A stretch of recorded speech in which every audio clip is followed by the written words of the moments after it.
If you've just joined us, we're retelling the story of America's birth in 1776 due to the sacrifice of a small number of determined patriots. Now, we pick up the story after the colonialists had lost the battle for Long Island. It was known as the Battle of Brooklyn. They had retreated in the dead of night across the East River into Manhattan, New York, the Little Apple, not the Big Apple, because that was a very small village in those days. A series of losing battles to control the island of Manhattan then followed in September and October of 1776, while there was the Battle of Kip's Bay, the Battle of Harlem Heights, the river battle at Forts Washington and Constitution in October 9th. Now, Washington would draw up the defenses. The British would leapfrog up the island by landing troops behind him. Washington would then retreat, escaping destruction by oftentimes minutes and inches. The midst of all of this British destruction of their fortresses, they offered terms of surrender to Congress and to the citizens. The final stand for Manhattan was at Fort Washington on November 16th of 1776. After a pounding assault by British cannon, the fort was assaulted from three separate directions.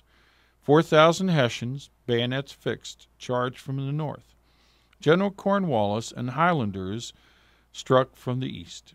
3,000 British came from the south, and the Navy, of course, sealed off escape to the west. 2,837 Americans surrendered. Now, George Washington was watching this battle from Fort Lee on the New Jersey shore. It was said that he cried.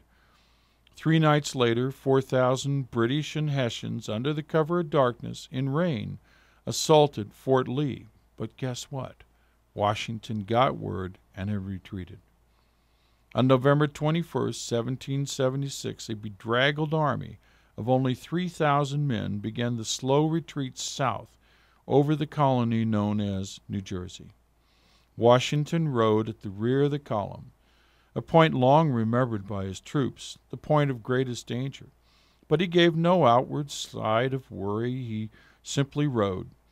One soldier's diary said, "A deportment so firm, so dignified, but yet so modest and composed.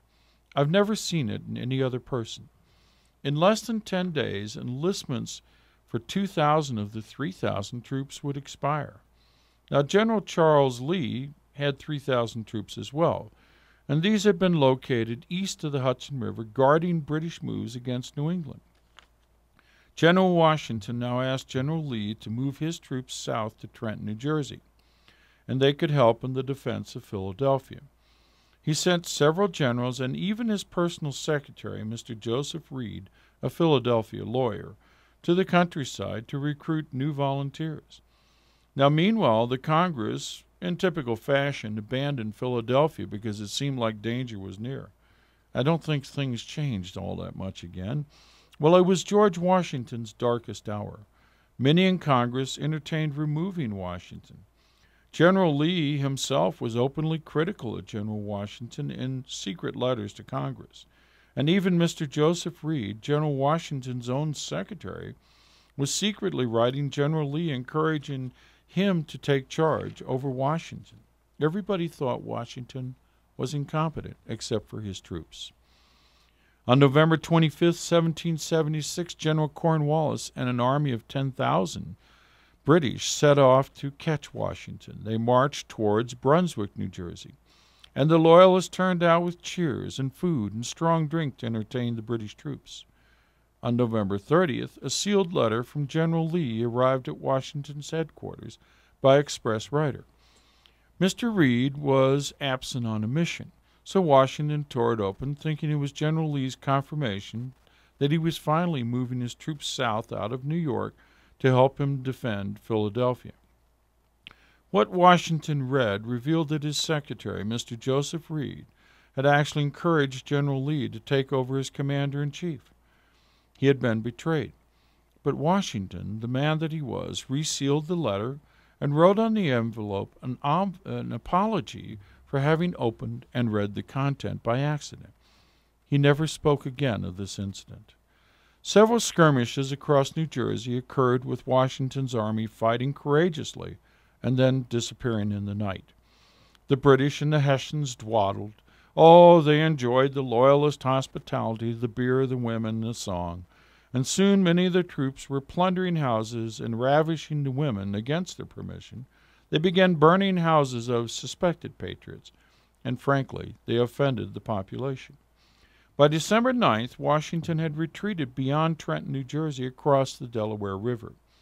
Half of his men refused to serve any longer, and many of the remaining 1,000 were sick, hungry, with no shoes, in the middle of winter, rags for clothing. The new volunteers coming out of Philadelphia and elsewhere, this was an awful mess. It was a wretched and small little army, but it was the only defense between the British and the capital, Philadelphia. On Friday the 13th of December, 1776, another event turned the tide of war.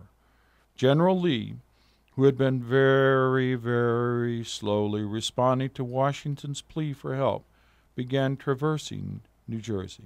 In an inexplicable lapse of judgment, he spent an evening at a tavern in Basking Ridge, New Jersey, with a guard of only 15 men.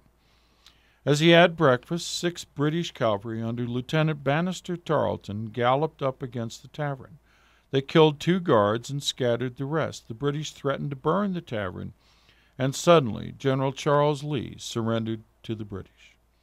Now recall that the British considered General Lee the only soldier officer of merit in the entire American army.